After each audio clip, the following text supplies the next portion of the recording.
My name is Claudette Jones, and for years my life was a closed book to my only son, Damien. He knew me only through the bitter stories his father told and the poisonous nickname they pinned on me, the wretched woman. For a long time, I carried that name like shackles, dragging them across every step I took. But what Damien didn't know was that the woman he thought broken, forgotten, and discarded had risen from those ashes. And when his voice finally found its way back to my ear after decades of silence, it wasn't to mend a bond. It was to wound me deeper. The call came on a quiet afternoon. I was sitting in my study, a room filled with ledgers, property deeds, and documents that spoke of the empire I built in secret. My phone rang, the screen flashing a number I didn't recognize. Something in me, maybe the tremor in the air, maybe the tug of blood you can never sever, made me answer. Claudette, the voice said first, as if twisting the knife by refusing to call me mother. I stiffened. The voice had changed since the last time I heard it as a boy, but I would have known it anywhere. It's Damien. For a second, the world went still. I hadn't heard my son's voice in more than 20 years. Not through birthdays, not through the years I spent clawing my way back from nothing, not through the nights I cried into a pillow wondering if he even remembered the sound of my laugh. Now here he was, cutting through the silence as if no time had passed. "I'm getting married," he said flatly. His words carried no warmth, no hesitation. "Of course, you'll want to be there." My heart clenched. Not because of the invitation itself, but because of the tone. I waited, and then the sneer I knew was coming slithered down the line. "I'll finally get the chance to show everyone what I've told them about you, the wretched woman. You'll sit there in your rags and they'll see you for what you really are." For a moment, I let his words hang heavy. If I were the woman he still believed me to be, those words would have broken me. They would have sent me spiraling back into shame, into hiding, into silence. But that Claudette had died long ago. I pressed the phone tighter against my ear, my lips curling, not into a sob, but into a laugh. A quiet, steady laugh that carried more steel than sorrow. "I'll be there," I said simply. Then I hung up. In that instant, I knew exactly what Damien had done. He had given me my stage. For years, I had built in silence, risen in shadows, never flaunting the power and wealth I had gathered. I had dreamed of the day he would see me, not because I wanted his approval, but because I wanted the lies to end. And now, by trying to disgrace me, he had arranged my grand entrance. I sat back in my chair, staring at the city skyline beyond my window. My reflection stared back, not of a woman crushed, but of one as sharpened by fire.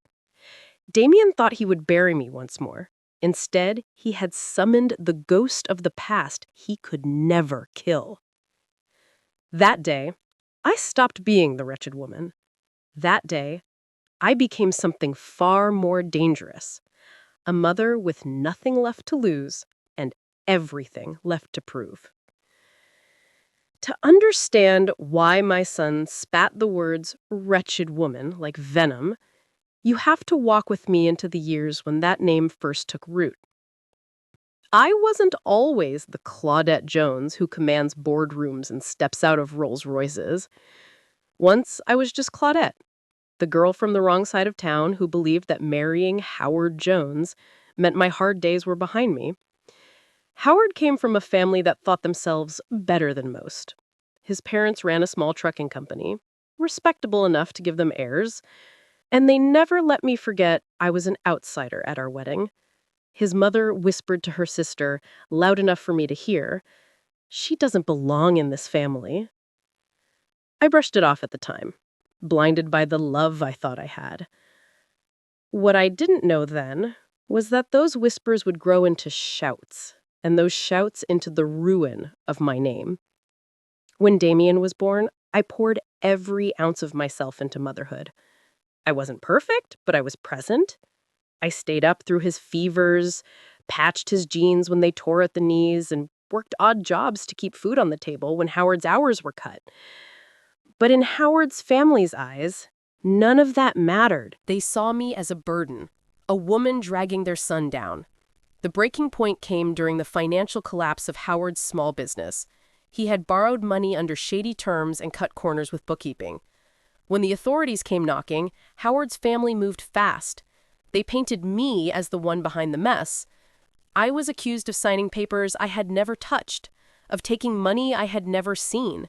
Howard, the man I had once trusted with my life, stood silent while his family twisted the knife. He didn't defend me. He didn't stop them. He let me be the scapegoat. I will never forget the day they led me away in handcuffs. Damien was only a little boy then, clutching the frame of the doorway, crying out for me. I screamed his name until my voice broke. But Howard's mother pulled him back, shielding his ears as if I were poison. In that moment, I was no longer Claudette the mother, Claudette the wife. I was the wretched woman they wanted gone.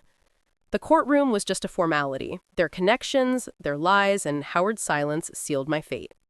I was sentenced, and with the slam of a gavel, everything I loved was stripped away. Damien was handed fully into Howard's care. I became a ghost in my own son's life. A name spat like dirt whenever he asked why his mother wasn't there. Prison was a cage, but the greater prison was knowing my son was being raised to hate me. Howard's family told him I had chosen disgrace over him, that I cared more about schemes than about being his mother. The worst part is that Damien believed it. Letters I sent never reached him. Calls went unanswered. Holidays came and went in silence. And with each passing year, the words "wretched woman" hardened around me like a brand burned into my skin. I carried that humiliation every day I spent behind bars. It wasn't just the bars that held me, it was the shame of being erased from my son's life, my marriage, my community. I had been stripped of dignity, stripped of reputation, stripped of motherhood itself. And for years, I thought I might never find a way back. But even as they called me wretched, I held on to one truth in the pit of my soul, that the story wasn't over, that one day the same family who laughed as I was led away would see that Claudette Jones wasn't finished. And that day would come. What hurt more than the clanging gates was the silence from the outside world. Those first months, I clung to the hope that Damien might remember me, that Howard might at least let him send a crayon drawing or a letter with crooked words. Mother's Day came that first spring, and I waited like a fool. I asked the guards 3 times if mail had come. Nothing. I told myself it was too soon. The next year came, and again, nothing. By the 3rd Mother's Day, I stopped asking. I learned to keep my face straight while other women wept over cards and pictures from their children. I had no cards, no calls, no visits. My son had been taught I didn't exist. I tried to reach him. I wrote letters with shaking hands, pouring my heart onto paper, telling him stories about when he was little, about how I loved him more than life itself. Most of those letters never left the mailroom. Howard's family made sure of that. The few that did were likely intercepted. I imagine Damien's eyes skimming over my words and then turning away in disgust, because that's what he'd been taught to feel. Every scrap of news I got about him came secondhand through women whose sisters or cousins lived in the same neighborhood as Howard's family. I heard he was excelling in school, that he played basketball, that he had a smile like mine, though he didn't know it. I heard he called another woman Mom. Each story was a dagger and a bomb, all at once. I was glad he was thriving, but every word reminded me I wasn't part of it. Prison years grind you down. You learn to fight for respect with women who've lost everything, and you learn to sleep with one ear open. I saw women crumble under the weight of time. Some numbed themselves with contraband, some carved lines into their arms just to feel alive. I had nothing but my memories and my rage. Rage at Howard for his betrayal. Rage at his family for painting me a villain. Rage at Damien for believing them. That rage became my fuel.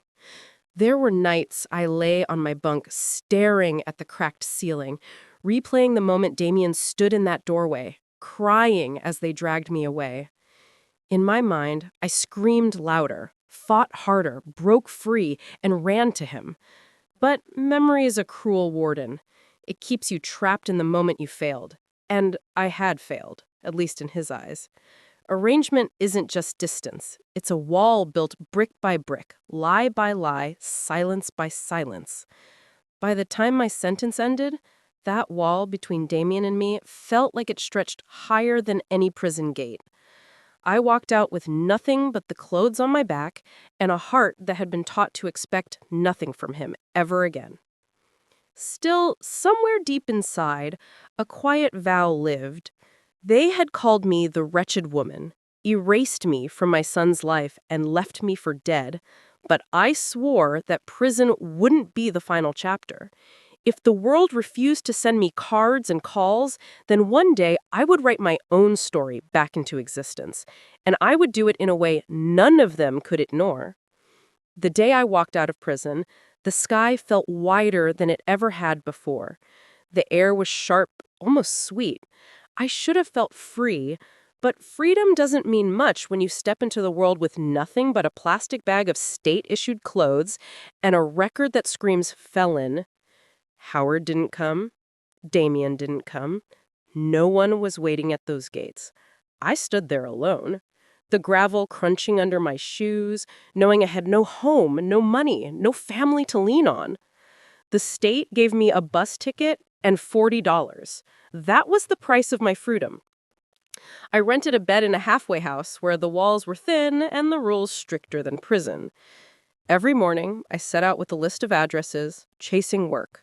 I learned quickly how people looked at you when you wrote down your past on an application. Have you ever been convicted of a felony? Check. Yes. And watch the manager's smile vanish. So I took what I could. I scrubbed toilets in a motel where guests never looked me in the eye. I flipped burgers in diners until my back ached from standing. I cleaned offices after hours, pushing a mop down long hallways, humming to myself so the silence wouldn't swallow me. It wasn't dignified, but it was survival.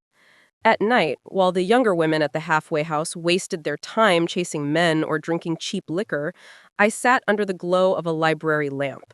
I read books on finance, real estate, entrepreneurship, anything that might show me a way out of the grind.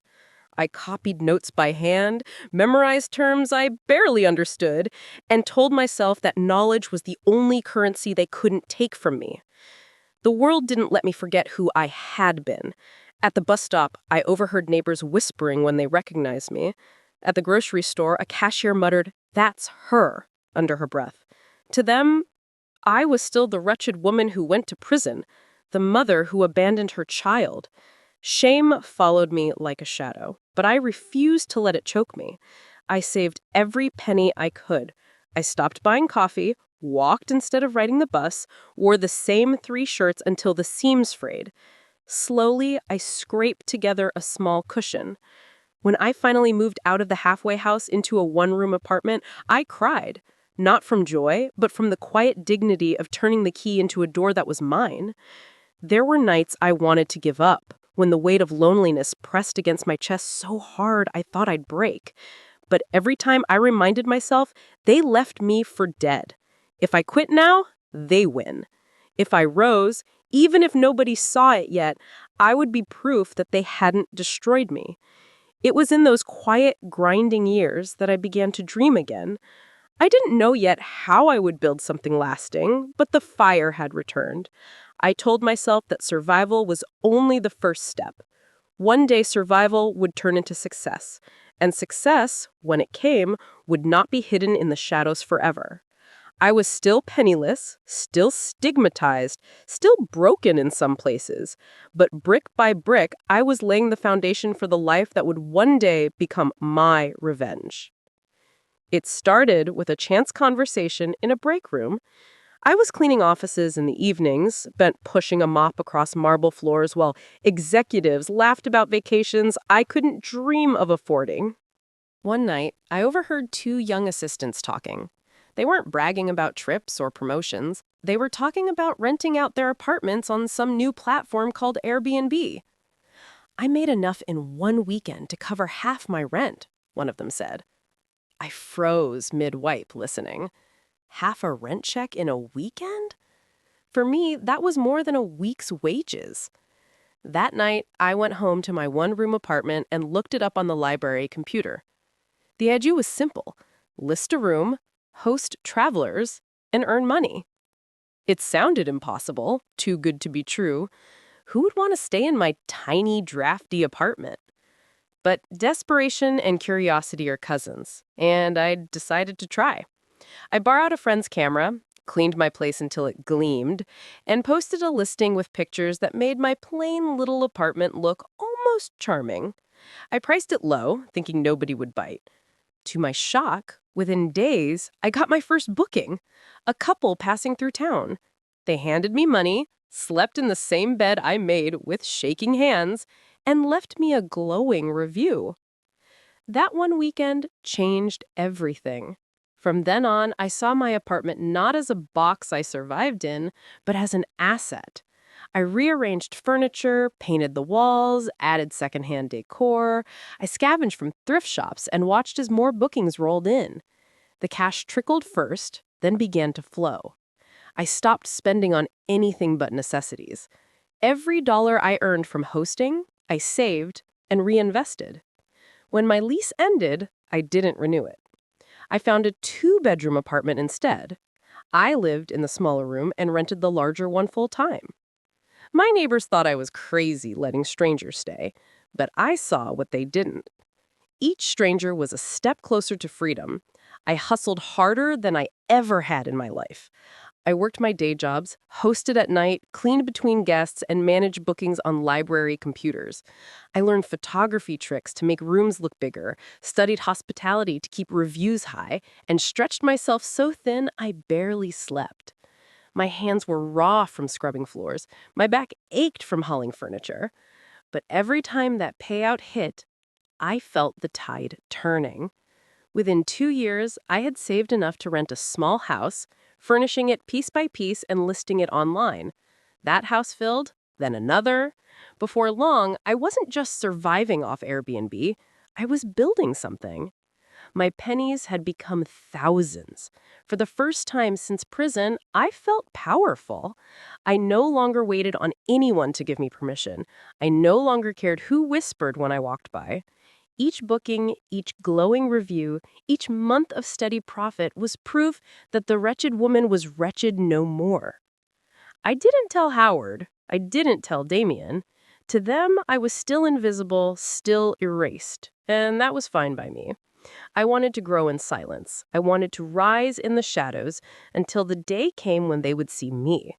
Not because I chased them, but because they could no longer ignore me. That day was still far off, but for the first time in years, I could feel it drawing closer. I had cracked open a door to a new life, and nothing, not shame, not fatigue, not the scars of the past, was going to stop me from walking through it.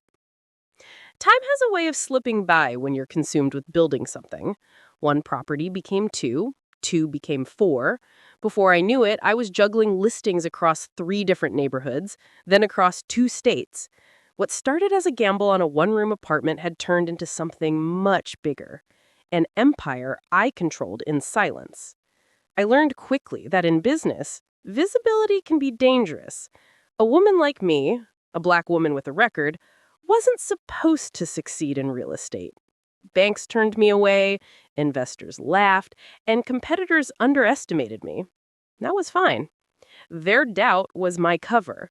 I built everything under the radar using LLCs and trusted partners' names where I needed them, making sure that when people searched for Claudette Jones, all they saw was the ghost of a woman they once called wretched. Behind the curtain, I was orchestrating every move. I reinvested every dollar, snapping up rundown houses others overlooked, transforming them into rentals that travelers flock to. I learned market cycles, mastered zoning laws, and built relationships quietly with contractors who respected my discipline. I never flaunted what I had. I didn't need to. By my mid-50s, I was holding deeds in cities Howard's family had never stepped foot in: Chicago, Charlotte, Houston, a growing portfolio that stretched further than anyone could guess. My calendar was filled with renovations, openings, and bookings. Yet not a word of it reached Damien. To him, I was still a ghost, and that's exactly how I wanted it. I kept my circle small. Aunt Louisa knew pieces of the truth, enough to remind me that I wasn't crazy for dreaming as big as I did. A trusted business partner handled paperwork when my name might draw suspicion. Beyond that, I stayed silent. No social media, no community appearances. I declined every offer that might put my face on a website or in a magazine. Recognition was a temptation I couldn't afford. Why? Because power tastes sweeter when it's revealed at the right time. If Howard or Damien ever caught wind of my rise, they'd twist it into something ugly, just as they always had. I wasn't ready for them to know. Not yet. Instead, I worked. I drove through neighborhoods where kids played on cracked sidewalks and saw opportunity in every boarded-up window. I negotiated deals at kitchen tables with families desperate to sell. I put in the sweat when I had to. And when I couldn't, I paid people well to do the work. My reputation among contractors was quiet but solid. I was the woman who paid on time, never complained, and kept her word. The money grew. What was once pennies became thousands, then tens of thousands. By the time I turned 60, I could walk into any dealership and point to the shiniest car on the lot. I could buy jewelry that sparkled brighter than the chandeliers in Howard's family home. But I didn't. I lived modestly, at least on the surface, because this wasn't about flaunting. This was about preparing. Even in wealth, Damien haunted me. I could walk into the finest hotel lobby, dressed in clothes that cost more than I once made in a month, and still catch my breath at the sight of a stranger who resembled him. A tilt of the head, a shape of the jaw, a voice across the room. Suddenly, I was back in that doorway, watching him cry as they dragged me away in handcuffs.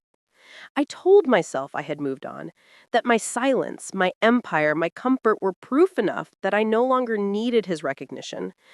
But blood has a way of tugging at you, even when it's poisoned. I hired people quietly to keep me updated. I knew where he lived. I knew the college he graduated from, the company where he built his career, the type of car he drove. I even knew the kind of woman he dated before he settled on Vanessa.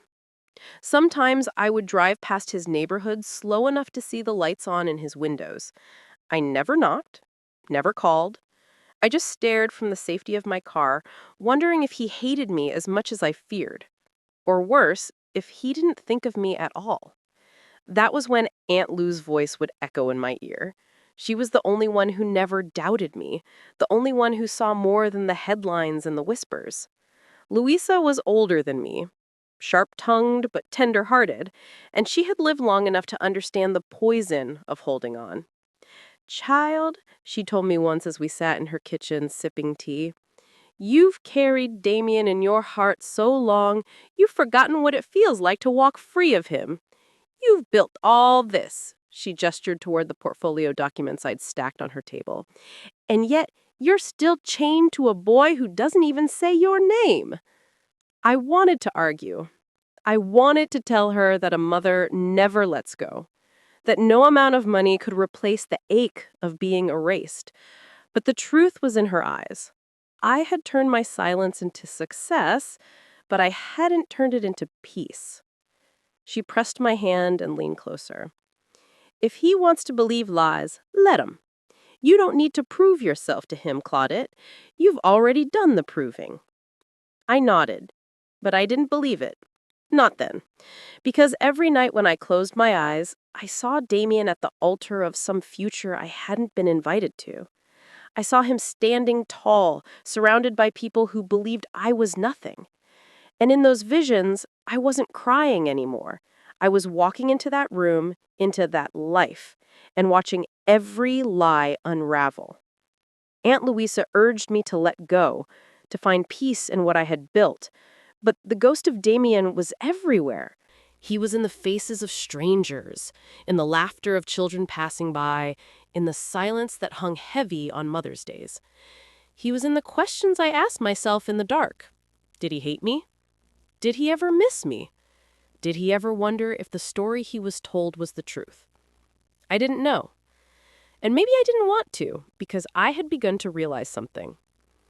Ghosts don't just haunt you, they drive you. And Damien's ghost was driving me toward a reckoning neither of us could avoid. The call from Damien never left me. His voice, sharp with contempt, wasn't a bridge reaching for reconciliation. It was bait. He wanted me as a spectacle, a living cautionary tale he could parade at his wedding. In his mind, I was still the wretched woman, ragged and pitiful, dragged from the shadows into the light so his guests could laugh and pity him for surviving me. But I wasn't the same Claudette he thought he remembered. He wanted me to play the role of Disgrace. Instead, I decided to make his stage mine. I began to prepare, not with trembling hands, but with the precision of a general mapping out a campaign. The first call I made was to my head of security, a man whose quiet presence alone could silence a room. I need 2 of your best, I told him, discreet, polished, and unshakable. He didn't ask why. He knew me well enough to understand that when I called, it wasn't for vanity, it was for strategy. Next came the car. Not just any car.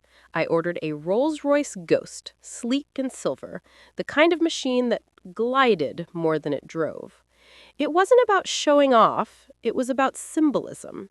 I was the ghost of Damien's past, returning in a form he couldn't ignore, haunting the lies he built his life upon. Then came the outfit. I visited a private atelier, one who measured not just my body, but my posture, my stance, my presence. I chose a tailored suit in deep navy, with lines so sharp they looked like they could cut, a pair of heels that added height without compromising balance, a pearl necklace, understated but unmistakable, each gleam a reminder that I was no one's shadow anymore.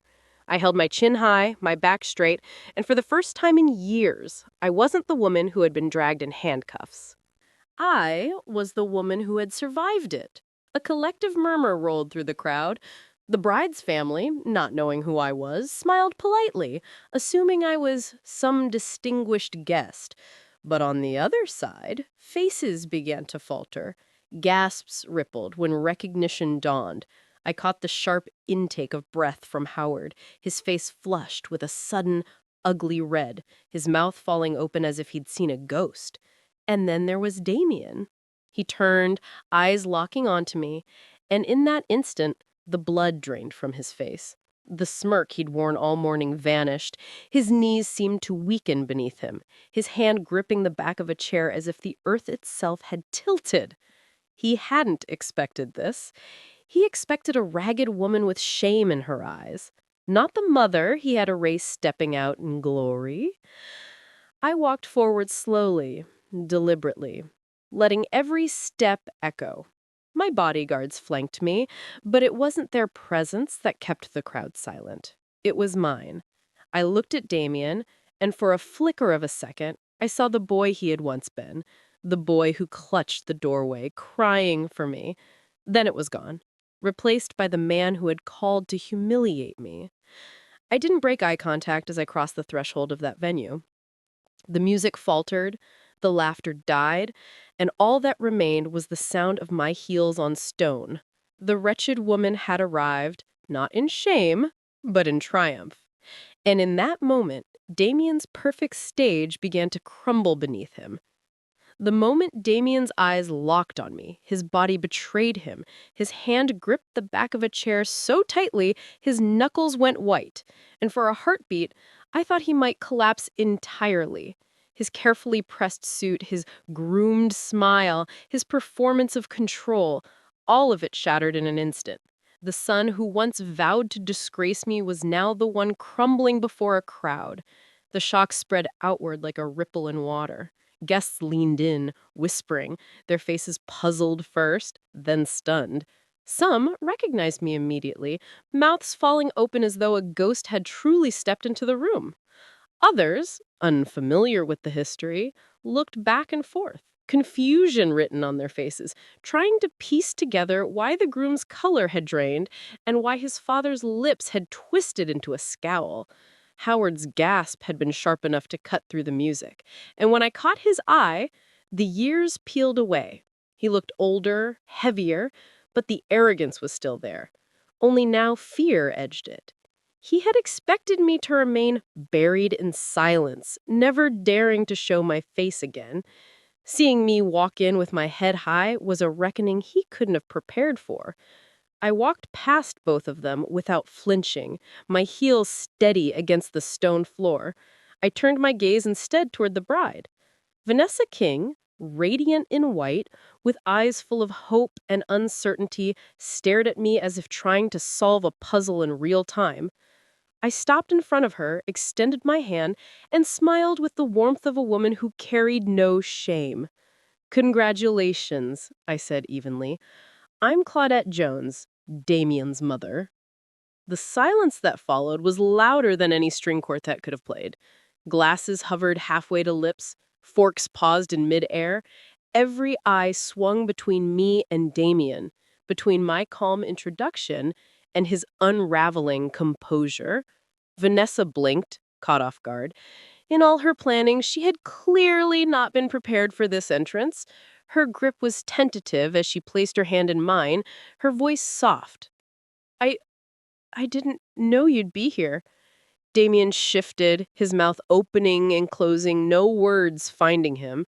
This was his perfect day, his carefully choreographed stage, yet here I was, not broken, not begging, not hiding, but standing tall, introducing myself as though I belonged.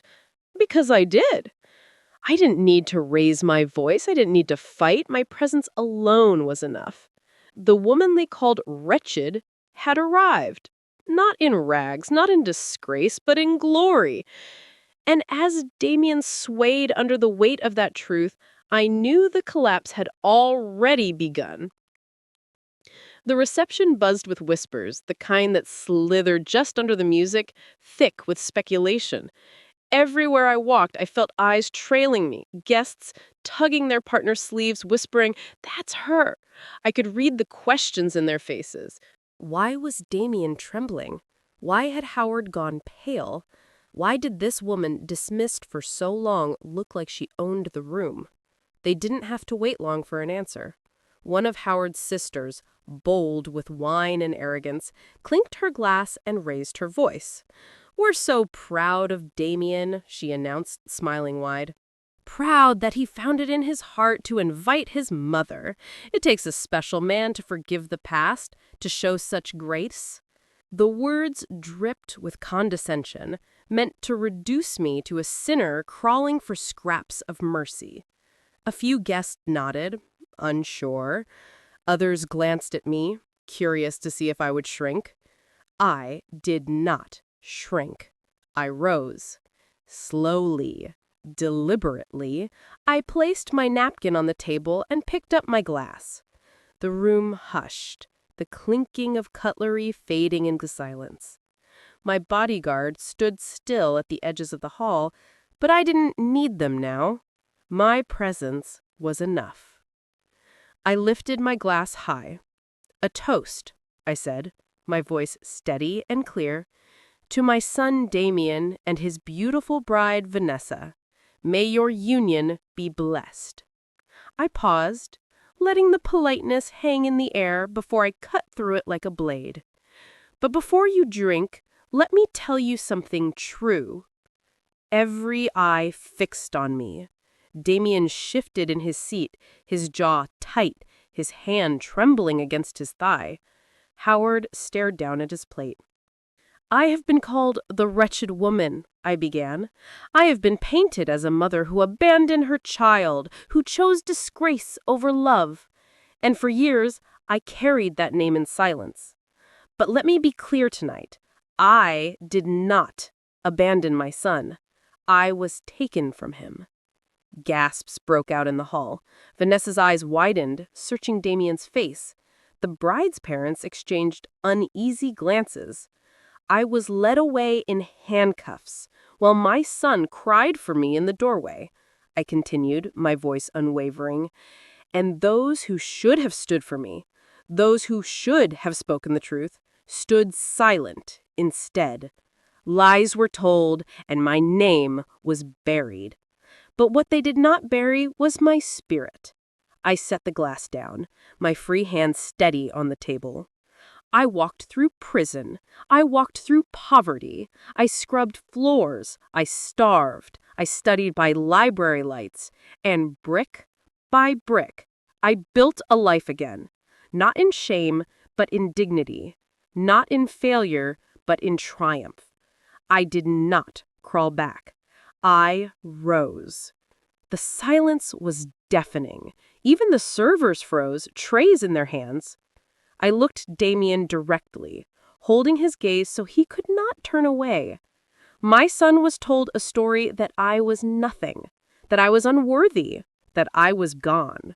But I stand here now, not to beg for forgiveness, not to seek approval, but to remind him and all of you that the truth cannot stay buried forever. I raised my glass once more.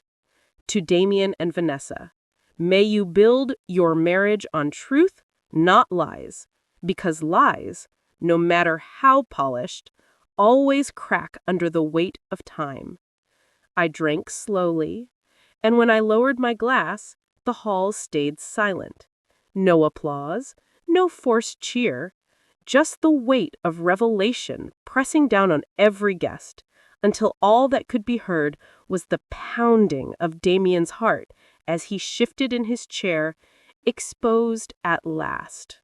The silence after my toast hung heavy, thick enough to choke on. For a moment, nobody moved. Then Damien exploded. He shot up from his chair, his voice cracking like glass.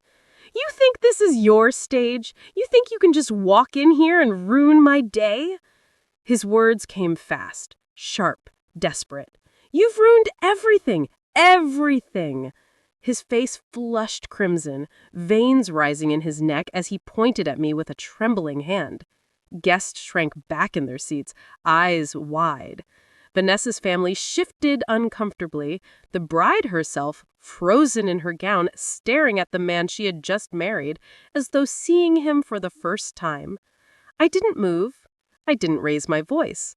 I simply sat, glass in hand, watching the son who once thought he held power over me, now unraveling in front of everyone he wanted to impress. "You left me," he roared, his voice breaking. You abandoned me. And now you come here acting like you're better than us? You'll never be more than what you've always been. Never!" His words tumbled out like stones, heavy, jagged, clumsy.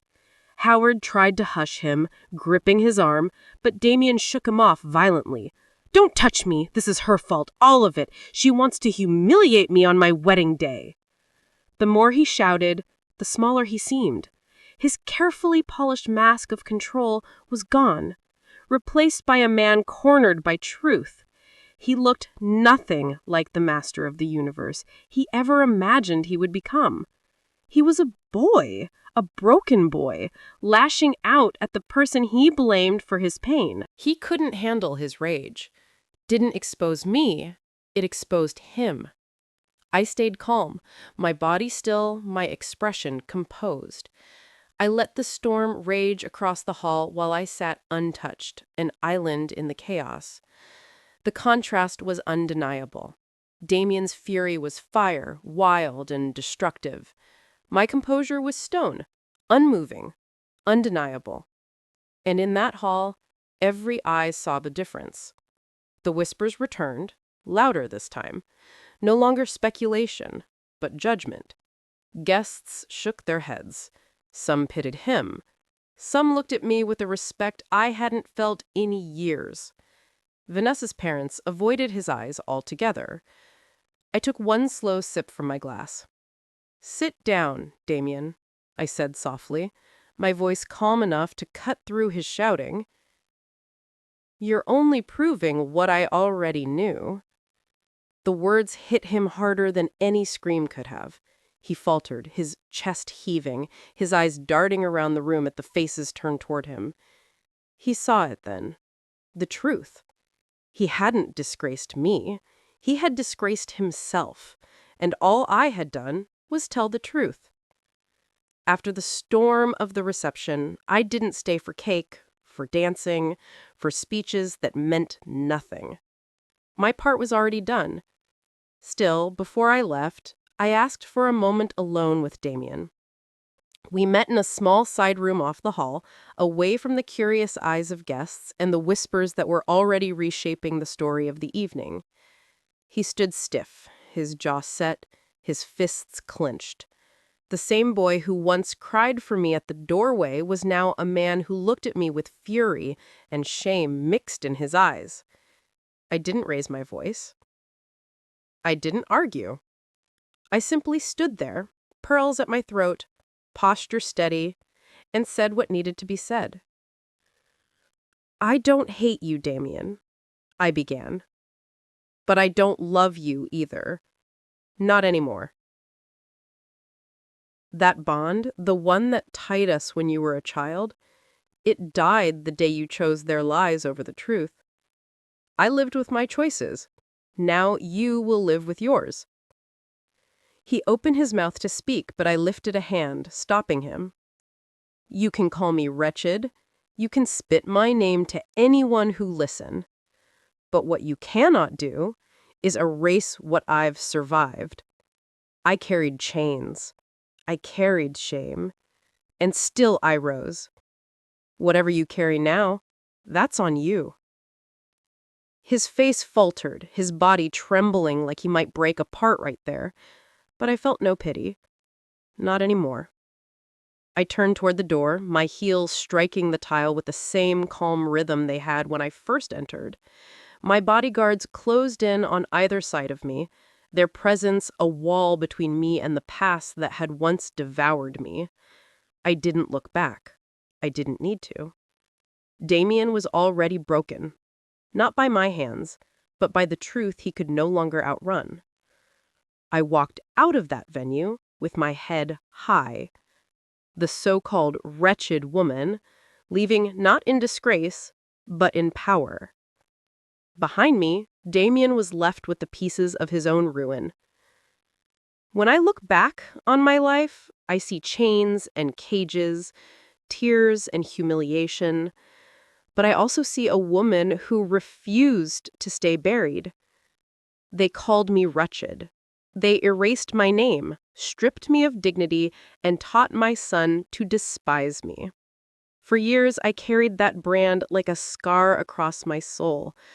But scars tell stories, and mine tells one of survival. Success became my revenge. Every property I bought, every deal I closed, every key that turned in a new lock was proof that I had not been destroyed. I didn't need billboards or headlines. My victories lived in silence until the day I chose to reveal them. That day came at Damien's wedding, and with it, the reckoning I had waited for. I didn't arrive to beg for forgiveness. I didn't come to mend what had long been broken. I came to show the truth, that I had not abandoned my son. I had been taken from him. That I had not crumbled under shame. I had rebuilt in power. That I was never the wretched woman, though they tried to make me believe it. Standing in that hall, watching Damien unravel under the weight of his own hatred, I felt no joy, no sorrow, only clarity. The tables had turned, not because I shouted louder, but because I stood taller. My dignity was my weapon, and it cut deeper than rage ever could. I didn't forgive. I didn't reconcile. Some wounds do not heal, and some bonds are not meant to be repaired. Damien will remember me, however he chooses. Perhaps as the mother who collapsed his perfect day, perhaps as the ghost who refused to stay buried. That's his burden to carry. But the truth is simpler than all of that. The wretched woman was wretched no more. And that was enough.